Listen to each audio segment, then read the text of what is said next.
Center, and she's won 2 awards for her contribution from Queen Elizabeth II and also from President Obama. So I want to welcome you, Cindy, here to the show. Thanks so much for dropping by. Thank you so much for having me. I'm absolutely delighted. You gave everything up, just about a year ago, right? Almost, yeah. And you moved from Canada down to New York City. Yes. Right? And you didn't know anybody. So I got to ask you about, first, why did you do that? Why did I do that? So as a fetus, I was swimming in my mama's belly and I was sporting jazz hands, and I always knew that I would be a performer, but my body had other plans for me, and I was born with heart failure and a 20% chance of living, and the whole left side of my body was structurally damaged to the point where I had to wear casts on my legs in order to be able to walk, let alone sing, dance, and act.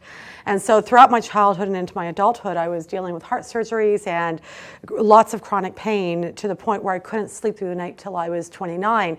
So I was training to be a performer and I was doing performing, but I was always pushing through pain. And almost 2 years ago, I did a huge performance at City Hall in Mississauga for 4,000 people. And it should have been a crowning moment. And I walked off stage and went, I can't keep pushing through pain. I'm tired. And it's the joy of performing is gone. And I gave up my career. And March of 2013, I had a miracle surgery that put my body into alignment. And for the first time in my life, I was feeling a freedom in my body that I never thought was possible. And as I was going through physiotherapy to learn to walk again in this new alignment and be again, by May, end of May, beginning of June, it hit me that I can perform without pain and I can have the joy of it and I can live my dreams. And so I decided it was time for New York City, and I just literally packed up my car. 2 weeks later, I was on the road and driving down to New York and didn't realize I didn't know what the heck I was doing and didn't know the city, but I did it. And so that's why I did it, is I had a chance, I had my miracle and this and the dream. And the dream. I mean, it's been my lifelong dream since I was a fetus. What's the dream? The dream is to use my performing ability to not just entertain people, but shift people. Broadway. Broadway is one of the big dreams. I also have a TV show I want to do. I want to do all of it. But at the core of it, everything I do has to inspire people, not just entertain them, but really inspire them to feel a shift, feel growth, feel their own courage, to step into who they are and be willing to vulnerably just step into it and show it to the world. Yeah, you inspire me, and me going for some of my dreams and the courage that it takes for that. I really admire you for your courage, because I can't imagine me giving up everything and going to another city where I don't know a soul and rebuilding and getting connected. I know you've moved 5 times in the first year, right? And you've had some challenges, getting your visa renewed and everything. And so what is it within you that kept you going, even though you had all of that adversity at the same time? What is it? It is the knowing within me that this is my dream and that I finally have a healthy enough body to achieve it.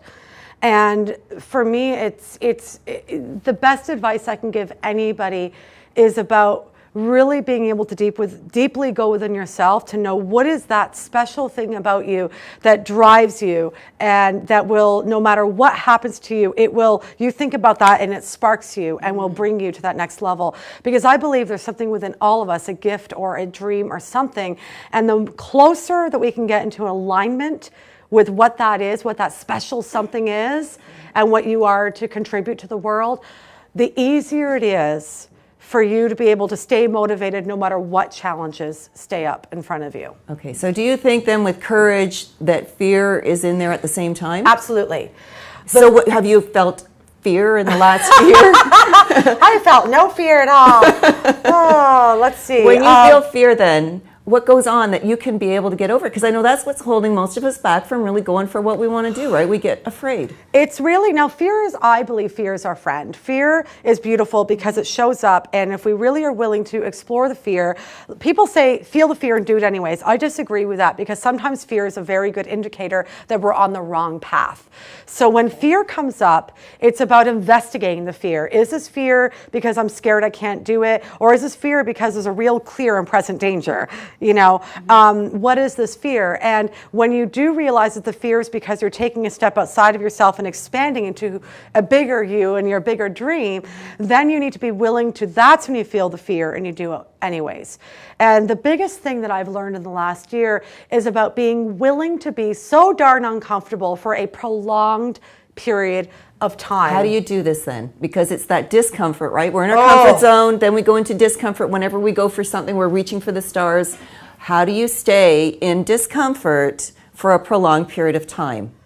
It's being willing to feel it. I think there's a lot of Pollyanna stuff out there that says, if you feel something negative, set it aside and be positive. But if it's inside of you, we have to acknowledge it. So what do? You feel it, and what happens next? And so for me, it's about when I feel the discomfort at the worst possible moment, I stop myself from taking action. Because what happens is that when we feel the greatest discomfort, we are on the brink of something. And if we try to, and if we don't let the discomfort be there so we can explore it and be it and feel it so that it transforms and lets us get through the breakthrough, then we end up pushing through without being conscious, and that creates chaos. But if we're willing to be in the discomfort and be in complete love and acceptance for it and say, wow, I'm so I'll talk to the little girl inside of me and say, hey, little Cindy, I know you're really scared right now, and let's just feel this. It's okay to be scared, and not try to suppress her. Then an opening happens, and then it doesn't have power over me, and I'm okay with staying uncomfortable until I'm clear on the next steps, and instead of trying to create chaos by pushing through it or abandoning it. And some of the experts say that we need at least 3 amazing people, like confidants, in our life when we're going through this. Do you have that? Yeah. How many? There were really 2 major people, and now I have 3, who really would take me off the bench or take me off the edge of the cliff, because I would be like, okay, I don't know, I have to make this decision and I'm really uncomfortable, and do I just trust it and just keep going, or do I go back to Canada and it would just be easier to do? I always talk about the Dumbledore quote from Harry Potter about there comes a time where we must face the choice between doing what's right and what's easy. And what's easy would have been to go back to Canada where I have friends and family and work, instead of sticking it through, doing what's right for my career long term. But yeah, it really is about having those 2 or 3 people who will not judge you, but will love you through it and see you for who you really are and offer wisdom. Okay, and so quick tip, how do you find them? How do you get them in your life? It's funny, I don't actively look for people like that, but I know that when I'm interacting with people, I feel an openness in my body. So we all... And then they're maybe a right one for you? So it's more about the opening and how I feel with them. And if I'm feeling drained, then I know they're a taker. But if we both feel full, there's a fullness and where there's a beautiful energy exchange, and I feel no judgment and support, then I know they're the right person. And you have a conversation and say, I'm doing this, would you be a part of my life? For the 3 people I've had in my life, they're just my best of friends. It's never been a conscious conversation. It's just been a natural evolvement. And so that's why, or evolution, and that's why I talk about being in the opening of the energy, which feels light. I guess it's we could either feel really heavy with somebody, or we could feel just an opening and very light and very free with somebody. So for me, the way that I'm very body kinesthetic feeler kind of person, so it's about feeling the opening and the love. Helen Keller said, life is either a daring adventure or it's nothing. Yeah. Do you agree? Yeah, absolutely. I see a lot of people who do the thing about I grow up, I go to university, I get a job, I get married, I have kids, and then I die. And there's nothing wrong with that if that's truly what that person... That could be a daring adventure. That could be a daring adventure for some people, but I find that a lot of people go through the motions of what's expected instead of saying, yes, I really do want the family and kids. I see a lot of people who choose that over doing their dreams.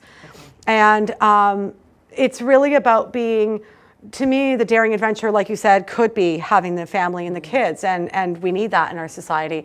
But it feels like there's rules in our society of what we should be doing and how life should be going, instead of letting ourselves tap into what truly is right for us to do in our lifestyle and taking action in. And you inspired me. Your courage, just me tracking with you on Facebook and the odd phone call and email, you have inspired me to go after a really big dream. I have a huge goal this year that I'm going for, and I'm ahead of track. So I'm really excited about it. You inspired me for that.